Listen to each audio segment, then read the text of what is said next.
Telugu Radha YouTube ఛానల్కి స్వాగతం.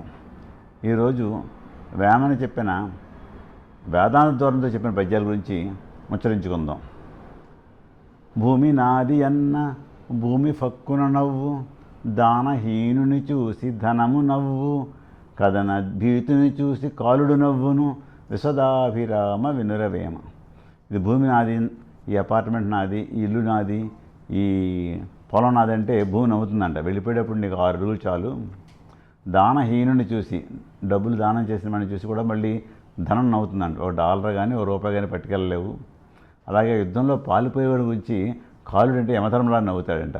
ఒరే, నువ్వు యుద్ధంలో చనిపోతే స్వర్గానికి వెళ్తావు, తిరోత్తమతో డ్రమ్మతో నాట్యం చేయొచ్చు, నా దగ్గర తొలిచి లేకపోతే నిన్ను నూనెలో వేయిస్తాను, పారిపోవద్దని చెప్తాడట.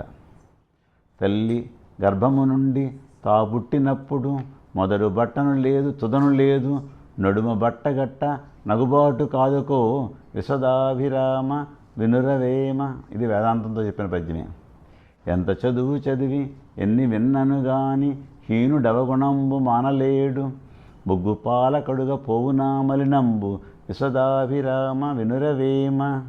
పాలసంద్రమందు పబళించువాడు, గొల్ల ఇండ్ల పాలు గ్రోల నేల, ఎదుటివారి సొమ్ములెల్లవారకు తీపు, విశదాభిరామ వినురవేమ. గంగిపోవు పాలు గరిటిడైనను చాలు, కడవడైన నేమి కరము పాలు, భక్తి కలుగు కూడు పట్టిడైనను చాలు, విశదాభిరామ వినురవేమ. వచ్చే వారం మరిన్ని వేమన పద్యాలు మీ ముందు ఉంచుతాను.